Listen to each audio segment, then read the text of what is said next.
दोस्तों, आप सभी का स्वागत करता हूं सभी के अपने channel SSDS education research centre पर। साथियों, आज के इस वीडियो में SSC GD कांस्टेबल 2025 एग्जाम को क्रैक करने के लिए ऐसे लगभग 100 सवालों को यहां पर हम लोग डिस्कस करेंगे, जो सामान्य ज्ञान के सभी टॉपिक्स के सबसे इम्पोर्टेंट क्वेश्चन होंगे। तो मैं कहूँगा साथियों, इतिहास की अगर बात करें तो इतिहास में समझ लीजिए 20 सवालों में से तकरीबन 5 से 6 सवाल आपसे पूछे जाएंगे। और अगर आप इन 100 सवालों को तैयार कर लेते हैं तो आप समझ लीजिए कि आपके 20 सवालों में से 3 से 4 सवाल आपके यहाँ से देखने को मिलेंगे। तो साथियों, समझदारी इसी में होगी कि परीक्षा से पहले आप इन सभी सवालों को तैयार कर लीजिए। तो चलिए, पहला सवाल आपकी स्क्रीन पर है और आप ये भी चेक करिएगा कि इन 100 सवालों में से आपका स्कोर कितना रहता है। देखिए, यहाँ पर अगर 25 प्लस आपका अगर स्कोर रहता है तो आपका बिल्कुल राइट जो है आंसर हो जाता है। तो क्वेश्चन कह रहा है कि सिविल सेवाओं के जनक किसे कहा जाता है, तो यहाँ पर चार्ल्स कॉर्नवालिस को बोला जाता है। राइट आंसर ए हो जाता है। देन आफ्टर अगला क्वेश्चन कि भारतीय राष्ट्रीय कांग्रेस की पहली भारतीय महिला अध्यक्ष कौन थी, तो इनका नाम सरोजिनी नायडू था। आप लोग याद रखेंगे कि भारतीय राष्ट्रीय कांग्रेस की पहली भारतीय महिला अध्यक्ष कौन थी, तो ये सरोजिनी नायडू थी। तो अगला क्वेश्चन आपकी स्क्रीन पर बोला जा रहा है कि जुलाई 1905 में बंगाल में विभाजन हुआ और इसका आदेश किसने दिया था, तो यहाँ पर लॉर्ड कर्जन ने इन्होंने दिया था। बंगाल का विभाजन कब हुआ था, ये 1905 में हुआ था, ये आपको मालूम होना चाहिए। अगले नंबर का क्वेश्चन आपकी स्क्रीन पर कह रहा है कि स्वतंत्रता काल अवधि के दौरान कांग्रेस के अध्यक्ष कौन थे। मतलब कि जब स्वतंत्रता काल चल रहा था तो वहां पर कांग्रेस के अध्यक्ष कौन थे, वो थे जेपी कृपलानी। आंसर आपका ऑप्शन नंबर डी के साथ जाता है। और साथियों, अगर आप अपने एग्ज़ाम को क्रैक करना चाहते हैं SSC GD 2025 वाले एग्ज़ाम को, तो प्रत्येक परीक्षा के 90% क्वेश्चन आपके यहाँ से आएंगे। कैसे आएंगे, ये तो आप SSC GD का एक एग्ज़ाम है, इसमें आपको 100 से ज़्यादा मॉक टेस्ट मिल जाएंगे। और पिछली साथियों 4 से 5 सालों का जो सॉल्यूशन है पेपर का, वो आपको हमारी प्लेलिस्ट में जाकर के वीडियो पे देख सकते हो। मान लीजिए जैसे कि हिंदी के 20 सवाल आएंगे, तो GS के 20 सवाल आएंगे, तो उसका सॉल्यूशन भी होगा और उसका आंसर भी होगा, और उसी प्रकार से मैथ भी होगी और रीजनिंग भी होगी। तो ये पिछले 5 ईयर के पेपर पढ़िएगा और 100 से ज़्यादा मॉक टेस्ट लगाएगा, तो मैं गारंटी के साथ कहता हूँ कि आपका सिलेक्शन हो जाएगा। तो यहाँ पर आप लोग ये जा करके हमारे प्लेलिस्ट में जाके आप लोग विजिट कर सकते हो। सभी SSC GD के जो है लेक्चर वहाँ पर मिल जाएंगे। तो ये साथियों, अगर कोई दिक्कत वगैरह आपको दिखती है तो आप वहाँ पर जा करके प्लेलिस्ट में सर्च कर लेना और यहाँ पर अपने एग्ज़ाम को क्रैक कर लीजिए। तो यहाँ पर इसकी लिंक आपको डिस्क्रिप्शन बॉक्स में मिल जाएगी, या फिर हमारे SSDS एजुकेशन रिसर्च सेंटर में जा करके वहाँ से डायरेक्टली सर्च कर सकते हो। तो 2 या आपको मिल जाता है। तो चलिए, मेरा मानना है कि आप लोग इससे अच्छा आपको कंटेंट नहीं मिलने को देखने को मिलेगा। अगला क्वेश्चन है आपकी स्क्रीन पर, बोल रहा कि होम रूल लीग आंदोलन के संस्थापक कौन थे, तो एनी बेसेंट यहाँ पर थे। तो यहाँ पर एनी बेसेंट आपका राइट आंसर हो जाता है।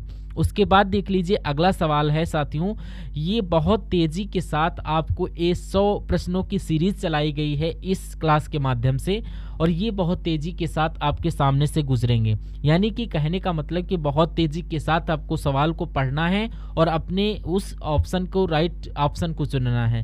कह रहा है कि ब्रिटिश भारत की राजधानी क्या थी, तो यहाँ पर कलकत्ता थी, ये आपको मालूम होना चाहिए। और ये कब से कब तक रही, तो ये आपको याद रखना है कि 1773 से लेकर के 1911 तक आपकी राजधानी रही। अगला सवाल देखिए आपकी स्क्रीन पर कि पाकिस्तान नाम किस वर्ष में गढ़ा गया था। तो आपसे कई बार ये पूछा गया है कि 1933 में पाकिस्तान जो नाम था ये गढ़ा गया था। तो उसके बाद देखिए आपका क्वेश्चन जो है, सीधी कार्यवाही की दिवस यानी कि डायरेक्ट एक्शन डे यानी कि सीधी कार्यवाही दिवस, ये किस ने घोषणा की थी इसकी। मोहम्मद अली जिन्ना ने, महात्मा गांधी ने, जयप्रकाश नारायण या सुभाष चंद्र बोस। तो इन्होंने, जो मोहम्मद अली जिन्ना हैं, उन्होंने इसकी जो है घोषणा की थी। नेक्स्ट नंबर का क्वेश्चन आपकी स्क्रीन पर बोला जा रहा है कि विपिन चंद्र पाल सहित 3 लोकप्रिय स्वतंत्रता सेनानी लाल बाग पाल के रूप में जाने वाले थे, तो इनके अन्य 2 नाम क्या थे। तो लाल की अगर बात की जाए तो यहाँ पर लाला लाजपत राय हो जाएगा। अगर बाल की बात करें तो यहाँ पर सुभाष चंद्र बोस का जिक्र नहीं है, ये आपका ऑप्शन नंबर बी जाता है। यानी कि सॉरी, यहाँ पर हाँ देखिए बिपिन चंद्र पाल कहाँ पर लिखा हुआ, यहाँ पर कहीं नहीं लिखा है। तो यहाँ पर आप देख सकते हैं, मतलब कि एक तो लाला लाजपत राय आपका हो जाता है, और नेक्स्ट जो है आपका जो बाल गंगाधर तिलक हैं ये हो जाते हैं। तो आंसर आपका जो जाएगा, क्योंकि भगत सिंह नहीं थे, और यहाँ पर आंसर आपका जाएगा ऑप्शन नंबर जो है बाल गंगाधर तिलक और लाला लाजपत राय, जिनका आंसर नंबर बी है, वो लोग बिल्कुल करेक्ट हो जाते हैं। आई होप आप लोगों ने किया होगा। अगला क्वेश्चन कि जलियांवाला बाग हत्याकांड के लिए जिम्मेदार जनरल डायर की हत्या किसने की थी इसमें से? तो यहाँ पर सरदार उधम सिंह के द्वारा ही यहाँ पर ये जलियांवाला बाग हत्याकांड जो जनरल डायर थे इनकी हत्या जो ही उधम सिंह ने की थी। अगला क्वेश्चन आपकी स्क्रीन पर आपको देखिए और बताइए कि यहाँ पर राइट आंसर आपका क्या चाहता है, देखिए और बताइए। देखिए यहाँ पर पूछा क्या जा रहा है कि भगत सिंह और बटुकेश्वर दत्त ने दिल्ली केंद्रीय विधानसभा में स्मोक बम फेंके थे जिसका विरोध कर रहे थे मतलब कि वो किसका विरोध कर रहे थे? वो इंडियन काउंसिल एक्ट का कर रहे थे, गवर्नमेंट ऑफ इंडिया एक्ट का कर रहे थे? नहीं, ये trade dispute will and public safety का बिल कर रहे थे, और यही आपका बिल्कुल सही जवाब हो जाएगा। आपका इस आंसर को चूज करना है। अगला क्वेश्चन है कि किस क्रांतिकारी ने खुद से मौत को गले लगाया था? तो यहाँ पर चंद्रशेखर आजाद आपका जो है ये बिल्कुल राइट आंसर हो जाता है। आप लोग देखिए ऑप्शन नंबर डी आपका राइट है।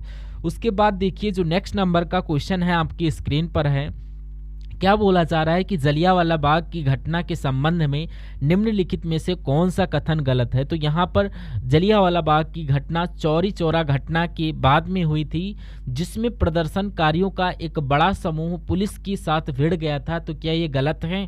तो अगर इस घटना की बात करें तो ये 13 अप्रैल सन 1919 में हुई थी, जब जनता जलियांवाले बाग में एक सभा में एकत्रित हुई थी। ये वाला बिल्कुल राइट हो जाता है, लेकिन आंसर जलियांवाला बाग की घटना मार्च 1919 के रॉलेट एक्ट का परिणाम था, जिसमें सरकार को बिना मुकदमे के किसी को भी कैद करने को अधिकार दे दिया गया था। और अगला क्वेश्चन है कि ब्रिगेडियर जनरल डायर ने बिना किसी को सूचित किए एकत्रित लोगों पर गोलियां चला दी। तो मतलब यहाँ पर ऑप्शन ए को देख लेते हैं। तो जो बोला है कि जलियांवाला बाग की घटना चौरी चौरा की घटना के बाद में हुई थी, तो जहां पर प्रदर्शनकारियों का एक बड़ा समूह पुलिस के साथ भिड़ गया। तो यही आपका राइट आंसर हो जाता है। जब ये आपका गलत है तो यही राइट हो जाता है। अगला क्वेश्चन आपकी स्क्रीन पर है, बोला जा रहा है कि रॉलेट एक्ट 1919 में निम्नलिखित में से किसे शामिल किया गया था? देखिए और बताइए। देखिए भारतीय वस्तुओं पर प्रतिबंध यानी यहाँ पर ये नहीं था। रॉलेट एक्ट के तहत सुनवाई के बिना अनिश्चितकालीन की हिरासत एवं प्रेस की सेंसरशिप, मतलब कि बिना किसी एक तरीके से वारंटी के भारतीयों को गिरफ्तार किया जा सकता था। रॉलेट एक्ट के तहत इसका विरोध किया गया था, इसको काला कानून के नाम से जाना गया था। उसके बाद देखिए असहयोग और खिलाफत आंदोलन कब शुरू किया गया था? ये 1920 में साथियों स्टार्ट हुआ था। असहयोग आंदोलन और खिलाफत आंदोलन आपको मालूम हो चाहिए। और किसके द्वारा शुरू हुआ था? ये गांधी जी के द्वारा शुरू हुआ था। कब शुरू हुआ था? तो ये 1 अगस्त 1920 को ये शुरुआत हुआ था इसका। तो ये आपको मालूम होना चाहिए। उसके बाद देखिए भारत में खिलाफत आंदोलन के बारे में क्या सही है? देखिए भारत में खिलाफत आंदोलन में क्या सही है? पाकिस्तान की मांग का एक आंदोलन था? नहीं, ये भारत में मुगल शाही परिवार को पुनः बहाल करने के लिए एक आंदोलन था? नहीं, ये तुर्की के सुल्तानों के समर्थक में एक आंदोलन था। ये आपका राइट हो जाता है। यानी कि अगर आपसे पूछे कि खिलाफत आंदोलन क्या है, तो ये तुर्की के आंदोलन में जो सुल्तान थे उनके समर्थक में एक आंदोलन किया गया था। उसके बाद अगला सवाल है कि निम्नलिखित में से कौन 1923 में गठित स्वराज पार्टी के संस्थापक सदस्यों में से एक थे? देखिए जो स्वराज पार्टी का गठन हुआ ये 1923 में हुआ। अब ये इसके एक तरीके से संस्थापक सदस्यों में से CR दास जी जाने जाते हैं, ये आप लोग याद रखेंगे, यानी कि चित्तरंजन दास जी जाने जाते हैं। अगला क्वेश्चन आपका जो मोतीलाल का भी इनमें नाम आता है, ये भी आप लोग याद रखेंगे। अगले नंबर का सवाल है, बोला जा रहा है कि अली बंधु शौकत अली और मोहम्मद अली के द्वारा भारत में किस आंदोलन का नेतृत्व किया गया था? तो किस आंदोलन का नेतृत्व किया गया था? मैं कहूँगा खिलाफत आंदोलन का नेतृत्व किया गया था। ये क्वेश्चन आपका इंपॉर्टेंट है और एग्जाम में पूछा जा सकता है। उसके बाद देखिए निम्नलिखित में से किस आंदोलन का आरंभ दांडी यात्रा से हुआ था? तो असहयोग आंदोलन आंदोलन का आरंभ, या सविनय अवज्ञा आंदोलन, या चंपारण सत्याग्रह आंदोलन, या भारत छोड़ो आंदोलन। तो मैं कहूँगा यहाँ पर जो सविनय अवज्ञा आंदोलन है, इस आंदोलन का जो आरंभ है दांडी यात्रा से हुआ था। Right answer option number B के साथ। उसके बाद देखिए महात्मा गांधी जी ने राजनीति में किसको अपना गुरु माना। मतलब यहाँ पर राजनीतिक गुरु कौन थे, ये बाल गंगाधर तिलक नहीं थे, नहीं गोपाल कृष्ण गोखले थे। ये बिल्कुल राइट आंसर हो जाता है, यानी कि गोपाल कृष्ण गोखले ये महात्मा गांधी के राजनीतिक गुरु थे। अगला सवाल आपकी स्क्रीन पर कि गांधी जी ने चंपारण नामक एक छोटे से गांव में सत्याग्रह आंदोलन शुरू किया था। अब चंपारण वर्तमान में कौन सी भारतीय राज्य में है स्थित, तो ये भारतीय जो है ये बिहार में उपस्थित है आपका, जो आपको मालूम होना चाहिए साथियों। उसके बाद अगला नंबर सवाल है कि साइमन कमीशन में कितने भारतीय सदस्य थे, तो इसमें आपको इसका विरोध किया गया था, इसमें एक भी भारतीय सदस्य नहीं था, तो इसलिए राइट आंसर आपने चुना है ऑप्शन नंबर डी, तो बिल्कुल करेक्ट है। अगला देखिए कि तमिलनाडु में हुए नमक सत्याग्रह का, जो नमक का सत्याग्रह हुआ था और इसका नेतृत्व साथियों किसने किया था, तो ये आपको बताना है मुझे। तो देखिए आप लोग बताइए, तो इसका जो नेतृत्व किया था वो किसके द्वारा किया गया था, वो सी राजगोपालाचारी के द्वारा किया गया था, ये भी आप लोग याद रखेंगे।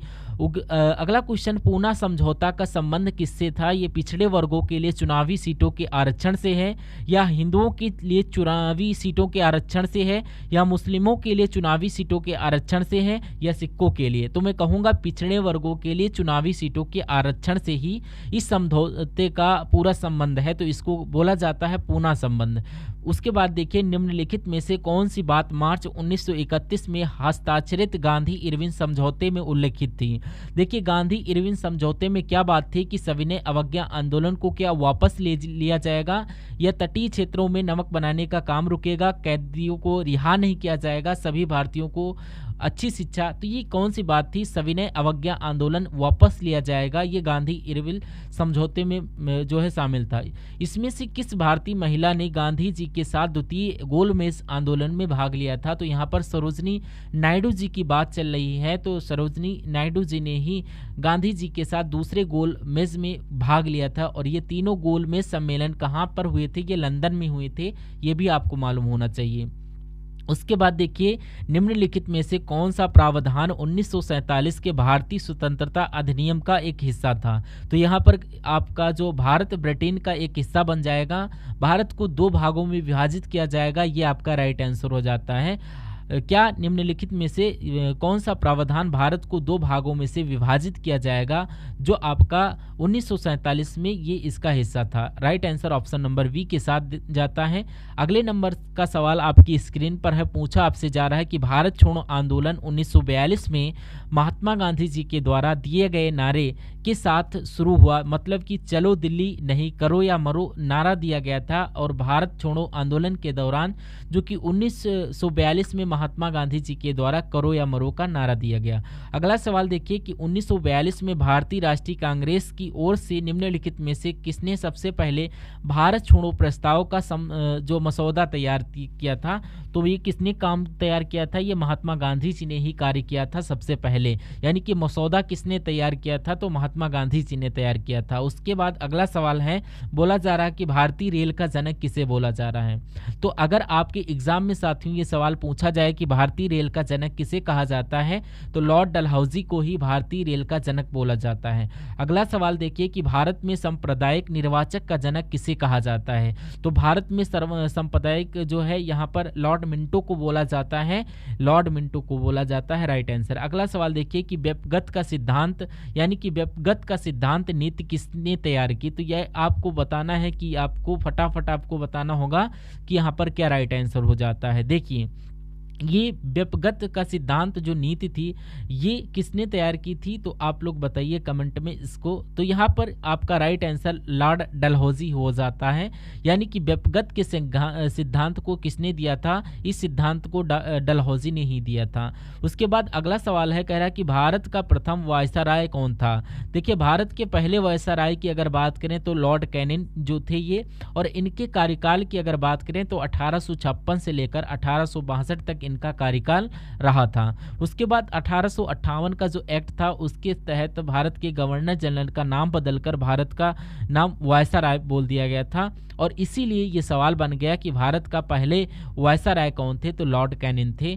और उसके बाद देखिए कि भारत के उस वायसराय का नाम बताइए जिसका संबंध भारतीय स्वतंत्रता संग्राम के दौरान के विवादास्पद इल्बर्ट विल से था। तो किसकी बात चल रही साथियों, यहाँ पर लॉर्ड रिपन की बात चल रही है। ये डिक्टो सवाल आपसे पूछा जाता है तो आप लोग लॉर्ड रिपन आप लोग बता देंगे, रिपन सॉरी।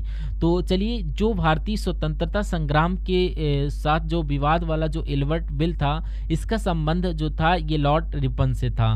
भारत के गवर्नर जनरल के रूप में लुइस माउंटबेटन की जगह किसने ली थी, तो किसने ली थी साथियों, ये आपसे पूछा जा रहा है। तो आपसे मैं कहूँगा सी, राजगोपालाचारी ने ली थी, यानी कि चक्रवर्ती राजगोपालाचारी ने। उसके बाद देखिए साथियों, अगर आपने इस वीडियो को लाइक नहीं किया और चैनल पर अगर नए हैं तो प्लीज़ चैनल को तुरंत सब्सक्राइब कर लीजिए।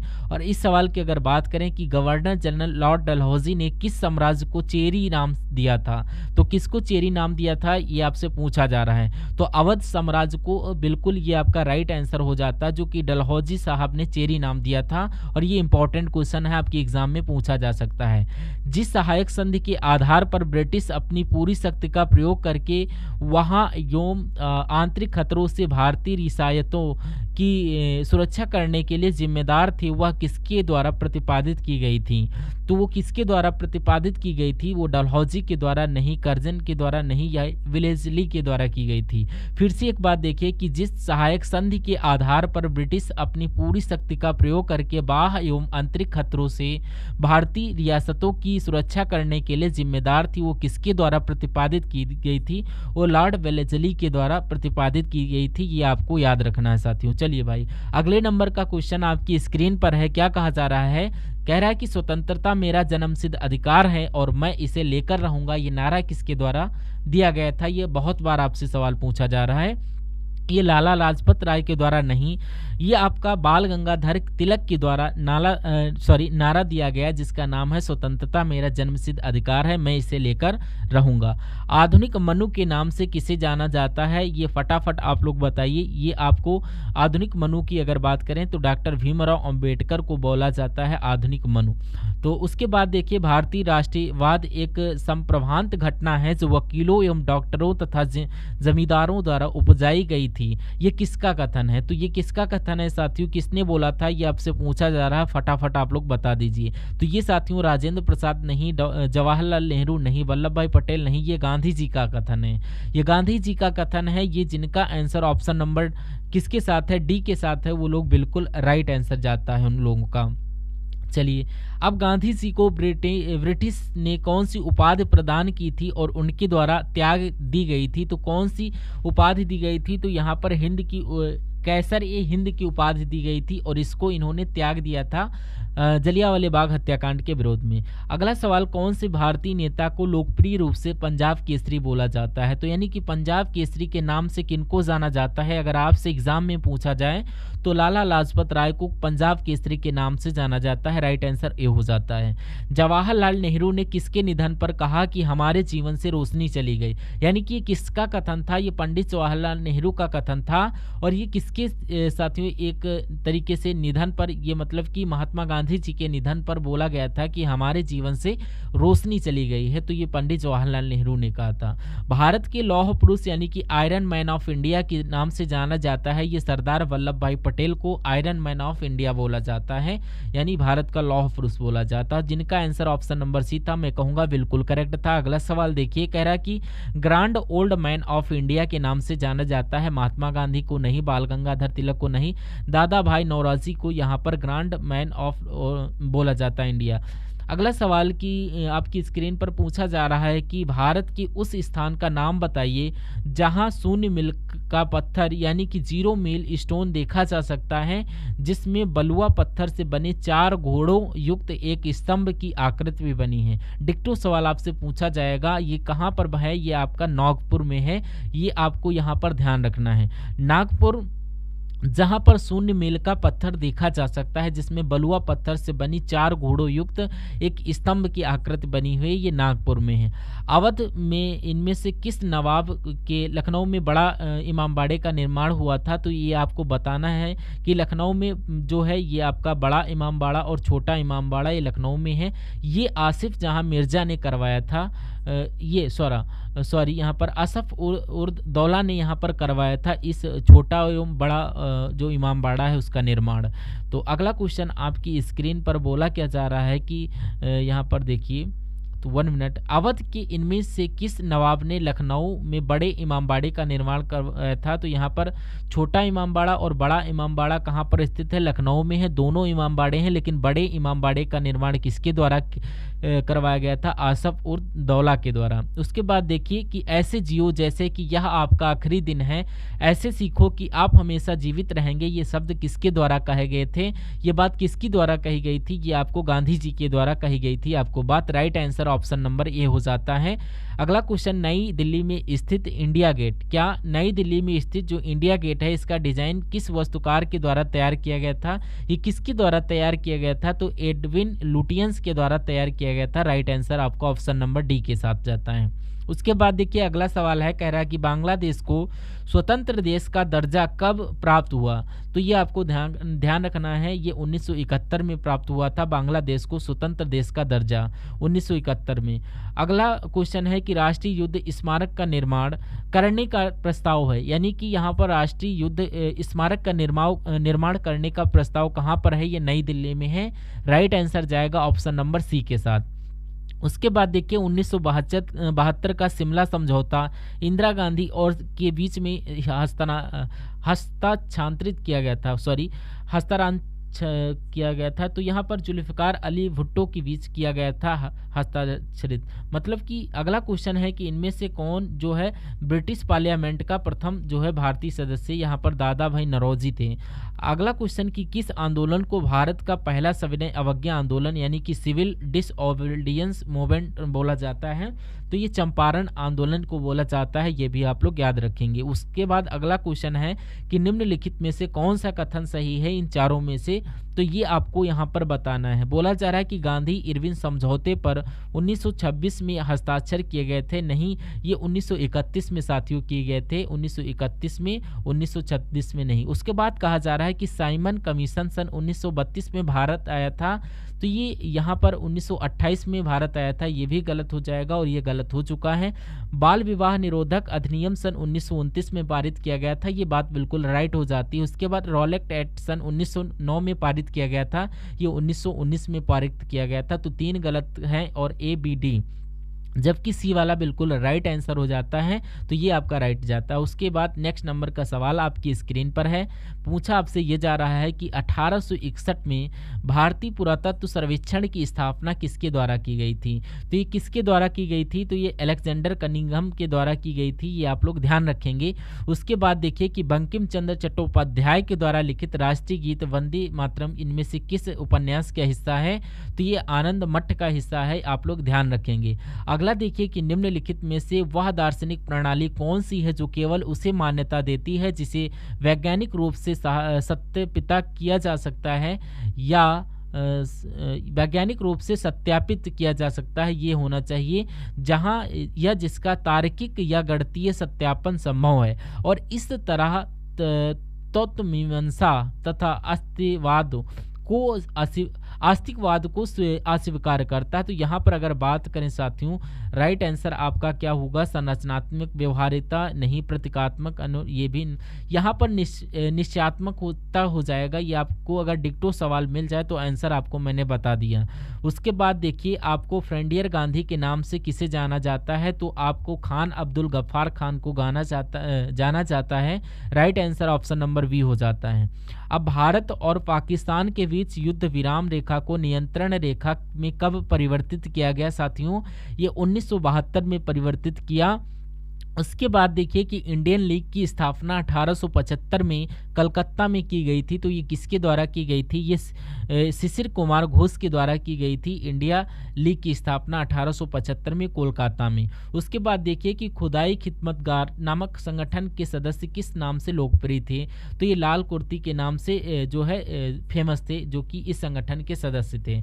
उसके बाद देखिए कि बांग्लादेश को स्वतंत्र देश का दर्जा कब प्राप्त हुआ? तो ये साथियों कब प्राप्त हुआ? 1971 में ही बांग्लादेश को स्वतंत्र देश का दर्जा प्राप्त हुआ। अगला देखिए कि शिमला समझौता 1972 पर किसके द्वारा हस्ताक्षर किए गए थे? तो ये किसके द्वारा किए गए थे साथियों? ये इंदिरा गांधी और चिर भुट्टो के द्वारा हस्ताक्षर जो है यहाँ पर हस्ताक्षर किए गए थे। इनमें से किसका निर्माण प्रथम विश्व युद्ध में शहीद हुए सैनिकों की स्मृति में किया गया था? तो इंडिया गेट की अगर यहाँ पर बात किया जाए तो इंडिया गेट का निर्माण प्रथम विश्व युद्ध में शहीद हुए सैनिकों की स्मृति में किया गया था। अब विक्टोरिया टर्मिनल, जिसे अब छत्रपति शिवाजी टर्मिनल कहा जाता है, इसका निर्माण साथियों कब किया गया था? तो अगर इसके निर्माण की बात करें तो 1888 में इसका निर्माण हुआ था। यह आपको यहाँ पर मालूम होना चाहिए। अगला सवाल देखिए कि हम वह है जिसे हमारे विचारों ने बनाया, इसलिए जो आप सोचते हैं उस पर ध्यान दें।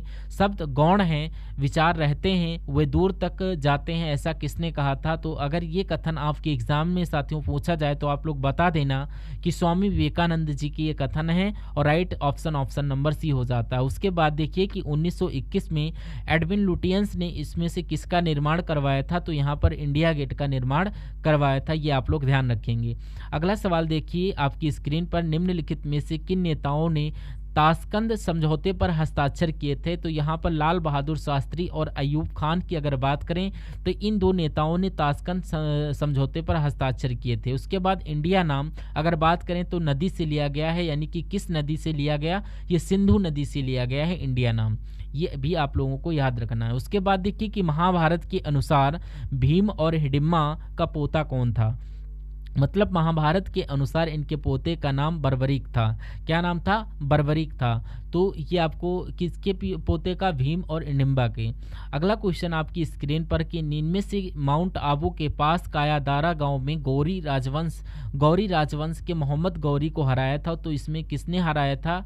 भीम देव सोलंकी द्वितीय ने हराया था। ये आप लोग याद रखेंगे। Right answer option number C हो जाता है। भारत के किस राज्य में कारले नामक संरक्षित बौद्ध गुफाएं मौजूद है? तो यहाँ पर महाराष्ट्र की बात चल रही साथियों, यानी कि भारत के महाराष्ट्र भाग में ही कारले जो है संरक्षित गुफाएं हैं। उसके बाद देखिए तिरुवरुर और अजंता की दीवारों पर किस प्रकार की चित्रकारी मौजूद है? तो यहाँ पर आपको भित्ति टाइप की चित्रकारी मौजूद है।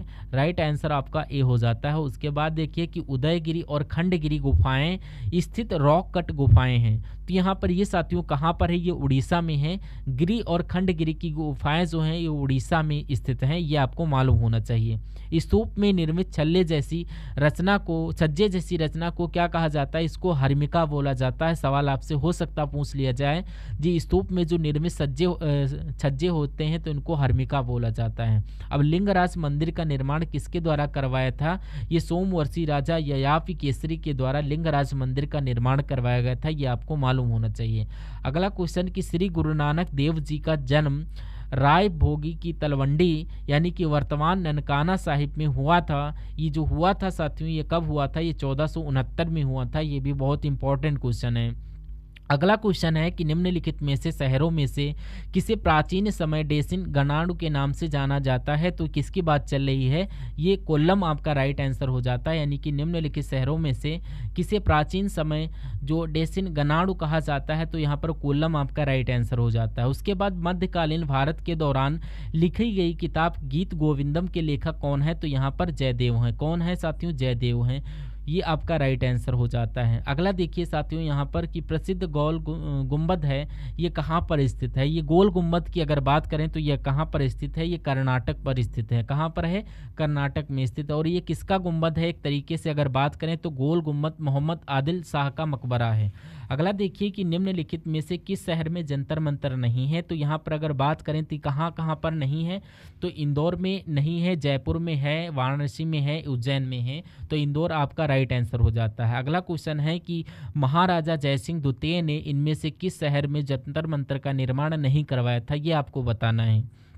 चलिए देखते हैं यहाँ पर कि अगर यहाँ पर बात करें साथियों, जयपुर में, दिल्ली में, वाराणसी में करवाया था, लेकिन इलाहाबाद में नहीं करवाया था। अगर नहीं करवाया था तो यही आपका राइट आंसर हो जाता है। अगला देखिए कि अली, कुली, सलीम और अब्बू तालिब कलीम के ये शासनकाल के दौरान महत्वपूर्ण कवि थे। तो ये शाहजहां के काल के महत्वपूर्ण कवि थे माने जाते, और अली, कली, सलीम और अबी तालिब कलीम। उसके बाद देखिए कि औरंगजेब के संबंध में निम्नलिखित में से कौन सा कथन गलत है, ये साथियों यहाँ पर बताना है। चलिए बता देते हैं कि औरंगजेब के संबंध में साथियों कौन सा गलत है। उसे आलमगीर कहा जाता था, बिल्कुल, उसी को जिंदा पीर भी बोला जाता था। तो यहाँ पर सत्ता के लिए अपने संघर्ष में औरंगजेब ने अपने भाई द्वारा दारा श्री को लड़ाई में निर्णायक के रूप में हराया, बिल्कुल। अपने पिता को आगरा में अपने ही महल में नज़रबंद कर दिया, ये भी आपका बिल्कुल राइट आंसर हो जाता है। उसके बाद लिखा हुआ है कि वह शाहजहां और मुमताज़ महल का दूसरा पुत्र था, ये नहीं सही है। 18वीं शताब्दी के मध्य में औरंगजेब की मृत्यु के बाद मुगल साम्राज्य का पतन हो गया, ये भी बात बिल्कुल राइट जाती है। तो यहाँ पर आपका जो राइट आंसर होता है, ये लिखा हुआ कि शाहजहां और मुमताज़ महल का दूसरा पुत्र था। तो शाहजहां की अगर बात करें तो उसके 4 पुत्र थे और 3 पुत्रियां थीं, और इसका जो पहला पुत्र दारा श्री और दूसरा शाह शुजा और तीसरा था औरंगजेब। तीसरा कौन था? औरंगजेब। तो इसमें क्या लिखा था? दूसरा। तो यहाँ पर कुल मिला के ऑप्शन नंबर सी वाला गलत है, तो यही आपका राइट आंसर हो जाता है। तो चलिए उसके बाद देखिए कि नेक्स्ट नंबर का सवाल आपकी स्क्रीन पर प्रेजेंट हो रहा है, और देखिए इसका और बताइए सही जवाब आपका क्या हो रहा है। कह रहा है कि बाबर की आत्मकथा यानी कि बाबरनामा किस भाषा में लिखी गई है? तो ये तुर्की भाषा में लिखी गई है। राइट आंसर डी वाला हो जाता। आईन अकबरी किसने लिखी थी? ये 16वीं शताब्दी का विस्तृत दस्तावेज है, जिसमें सम्राट अकबर के अधीन मुगल साम्राज्य की प्रशासन व्यवस्था का विस्तृत वर्णन किया गया। तो यहाँ पर अबुल फजल की बात चल रही है साथियों, यानी कि आईने ए अकबरी किसके द्वारा लिखी गई? तो अबुल फजल के द्वारा लिखी गई। अब यहाँ पर मध्यकाल में लिखे गए महाकाव्य यानी पद्मावत के लेखक कौन है? तो यहाँ पर पद्मावत मलिक मोहम्मद जैसी के द्वारा पद्मावत लिखी गई है, ये आपको यहाँ पर मालूम होना चाहिए। अगला देखिए क्या आपसे कहा जा रहा है, देखिए और साथियों बताइए आंसर क्या होगा। कह रहा है कि भारत का अंतिम मुगल शासक कौन था? तो भारत का मुगल अंतिम शासक कौन था? तो बहादुर शाह तृतीय, यानी कि ये अंतिम शासक था। और उसके बाद देखिए अकबर के द्वारा किस वर्ष इबादत खाना का निर्माण करवाया गया था? तो ये कब करवाया गया था? तो 1575 में अकबर के द्वारा इबादत खाने का निर्माण करवाया गया था। अगला क्वेश्चन है कि निम्नलिखित में से कौन बादशाह अकबर के दरबार में से 9 रत्न में से एक नहीं था? तो यहाँ पर देखिए अगर बात करें कि फ़कीर जो हैं अज़ीउद्दीन जो ये थे, और अबुल फजल इब्न मुबारक, लेकिन यहाँ पर उस्मान अली नहीं थे, जो कि ये वहाँ पर 9 रत्नों में से नहीं थे, बाकी 3 वो नीचे के थे। उसके बाद देखिए कि शाहजहां की बेटी जहां आरा ने शाहजहानाबाद दिल्ली में स्थापित नई दिल्ली राजधानी की कई वास्तुशिल्प परियोजनाओं में भाग लिया था। तो यहाँ पर साथियों अगर बात करें तो ये आपका कौन सा हो जाता है? 1 मिनट देख लेते हैं क्वेश्चन को। तो आंसर यहाँ पर क्या होगा? शाहजहां की बेटी। हो सकता है कि आपसे पूछा जा रहा हो कि शाहजहां की कौन सी बेटी ने शाहजहानाबाद में स्थापित नई राजधानी की कई वास्तुशिल्प परियोजनाओं में भाग लिया। तो यहाँ पर थोड़ा ये आपका टाइपिंग मिस्टेक है, तो आप लोग थोड़ा समझ लीजिएगा। ये आपका आरा, जहाँ आरा सही राइट आंसर हो जाता है। उसके बाद देखिए नेक्स्ट नंबर का सवाल आपकी स्क्रीन पर क्या कहा जा रहा है कि इनमें से किसने अपने साम्राज्य को संगठित एवं मजबूत बनाने के लिए सिंधु घाटी से लेकर बंगाल में स्थित सोनार घाटी तक शाही यानी कि रॉयल सड़क का निर्माण कराया था, और जिसका नाम ब्रिटिश काल के दौरान बदलकर जीटी रोड कर दिया गया था? तो यहाँ पर साथियों आपका जवाब, किसने इस रोड का निर्माण करवाया था? ये शेर शाह सूरी ने यहाँ पर इसका निर्माण कराया था। ये आपका राइट आंसर हो जाता है ऑप्शन नंबर बी। अगला क्वेश्चन है कि दौलत खान ने बाबर को काबुल में सम्राट के किसके विरुद्ध सहायता प्रदान करने के विरुद्ध अपनी निष्ठा के लिए संदेशवाहक भेजा? यानी कि किसकी बात चल रही है? यहाँ पर राइट आंसर आपका हो जाता है साथियों, आप लोग यहाँ पर बताने की कोशिश करिए। तो यहाँ पर इब्राहिम लोदी आपका राइट आंसर हो जाता है, यानी कि दौलत खान ने बाबर को कावर करने के लिए यहाँ पर जो है सहायता प्रदान करने के बदले अपनी निष्ठा के लिए संदेशवाहक भेजा। आंसर आपका एक के साथ जाएगा। उसके बाद देखिए कि फुतुहात ए फिरोजशाही में उसकी प्रशासनिक उपलब्धियों का रिकॉर्ड दिया गया था। तो किसकी उपलब्धियों का जिक्र है साथियों? यहाँ पर फिरोज शाह तुगलक के उपलब्धियों का रिकॉर्ड दिया गया। कहाँ पर? फुतुहात ए साहिब में। अगला देखिए यहाँ पर कि कुतुब मीनार जो दुनिया की सबसे ऊंची जो ईंटों की मीनार है, इसका निर्माण 1193 में दिल्ली सल्तनत के किस संस्थापक के आदेशों के तहत किया गया था। तो किसकी बात चल रही साथियों, यहाँ पर कुतुबुद्दीन ऐबक की बात चल रही है। तो कुतुबुद्दीन जो यानी कि कुतुब मीनार जो दुनिया की सबसे ऊंची ईंटों की मीनार है, इसका निर्माण 1193 में दिल्ली सल्तनत के किस संस्थापक के मतलब कि ये इनके आदेशों के तहत किया गया था। कुतुब मीनार का निर्माण 1193 में करवाया गया था, ये भी आपको मालूम होना चाहिए। अगला देखिए कि बुक्का प्रथम प्राचीन भारत की राजवंश का संस्थापक था। तो ये आपका वी वाला आंसर राइट हो जाता, संगम। तो 13वीं सदी में बख्तियार खिजली ने बंगाल की किस राजा को पराजित किया गया था। तो यहाँ पर लक्ष्मण सेन को पराजित किया था, आंसर आपका वी हो जाता है। अगला क्वेश्चन है कि काकतीय राजवंश का अंत निम्नलिखित में से किसके द्वारा किया गया था। तो यहाँ पर दिल्ली सल्तनत के द्वारा किया गया था, right answer option number D के साथ जाता है। तो साथियों कैसी लगी ये क्लास आपको। तो साथियों एक बार क्लास को लाइक करिएगा, शेयर करिएगा और डिस्क्रिप्शन में आप लोग अपना एक जो है देख के आप लोग यहाँ पर प्लेलिस्ट का लिंक मिल जाएगा और उस पर आप क्लिक करके हमारी वीडियो को वॉच कर सकते हैं। तो मिलते हैं। अगर एसएससी जीडी की अगर मैं बात करूं तो अगर आप वाकई में एसएससी जीडी 2025 को पास करना चाहते हैं तो आपको यहां पर पिछली शिफ्ट यानी कि पीवाईक्यू यानी कि जो मैंने अपलोडेड वीडियो दिखे मतलब पिछले अपलोड किया है उन सभी को आप लोग लगाइए और वहां पर, क्योंकि मेरा ऐसा मानना है कि 50% से ज़्यादा पिछली शिफ्ट में से आपको पूछा जाता है। तो ठीक है ना। उसके अलावा अगर बात करें तो यहाँ पर एक्सपेक्टेड मॉडल पेपर आपको मॉक टेस्ट आपको दिए जा रहे हैं वीडियो के माध्यम से। अगर आप इन मॉक टेस्ट को सॉल्व करते हैं तो आपको मालूम पड़ेगा कि आपकी तैयारी और रैंक कितनी आ रही है, हिंदी में कितनी सही हुए क्वेश्चन, जीएस में कितने हुए, मैथ में कितने हुए, ये सब साथियों आपको यहाँ से मिल जाएगा। तो ये जो चीज़ दी जा रही साथियों आपको हमारे channel SSDS education research centre के माध्यम से दी जा रही है। तो मिलते हैं नए शानदार इन्फॉर्मेटिव टॉपिक को लेकर, तब तक के लिए जय हिंद, वंदे मातरम। Thank you for watching video.